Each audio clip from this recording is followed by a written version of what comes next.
Hello again, fellow podcaster, and welcome back to Pod Theory. I am your host, Jason Cercone, and today we're going to discuss how you can avoid falling behind in podcast production. Now, getting behind in podcast production is one of the last places that you want to be. When this happens, your content suffers. If you're committed to keeping your schedule, which you absolutely should be, you'll rush to get something put together, and the quality of that production, or the low quality of that production, is going to stand out.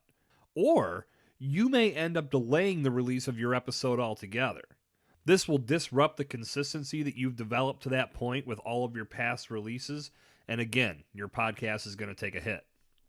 Now, it's important to remember that your audience is comprised of human beings, and human beings are creatures of habit. Once we get used to something happening at a certain time, we come to rely on that and expect to be satiated when that time comes.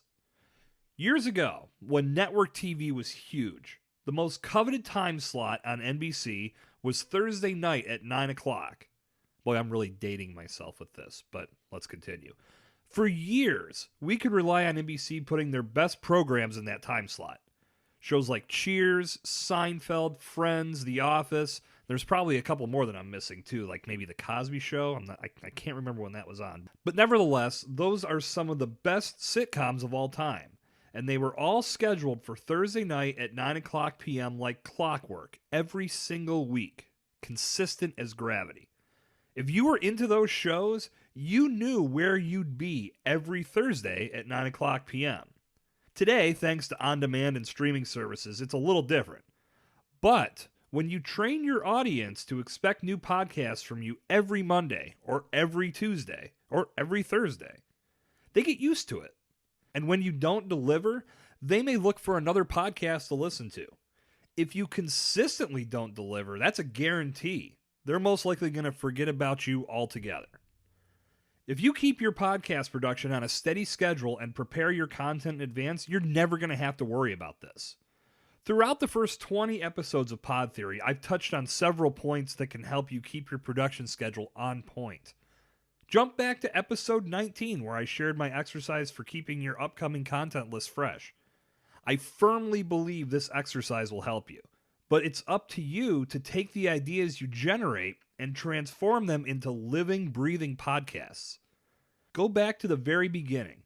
When you developed your initial podcast plan, you should have determined how much time you had to dedicate to your podcasting per week.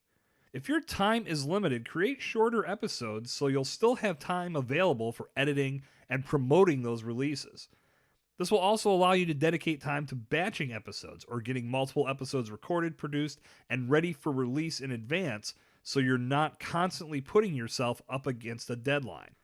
You should bank multiple episodes that allow you to plot a schedule for your releases instead of taking a shotgun approach where you're just throwing content at the wall and hoping it sticks to your audience whenever you put it out. Plan your podcasting responsibilities into your weekly schedule. Personally, I typically set up my schedule for the next week on Fridays or Saturdays. And when I do that, I can determine when I can work on Pod Theory, when I can work on my clients' podcasts, and when I can work on other initiatives in my business. Managing your time wisely and literally blocking time in your schedule to dedicate to your podcast every week will ensure your production schedule runs smoothly.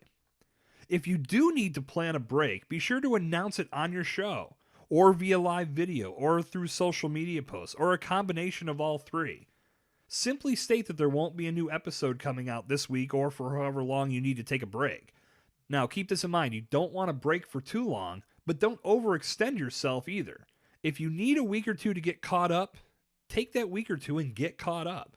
Just make sure your audience is aware. And at the same time, encourage them to listen to past episodes in your archives to keep them engaged with your content. Keeping your production schedule on track requires planning and commitment. Do both, and you'll never have to worry about your production schedule going off the rails. And that's going to wrap up this episode of Pod Theory. If you're in need of some assistance with podcast planning, I put together a primer to help you bring things together. You can learn more and pick it up for free at jasoncercone.com/podcastprimer. Good talk. I'll see you back here tomorrow. This has been Jason Cercone on Pod Theory.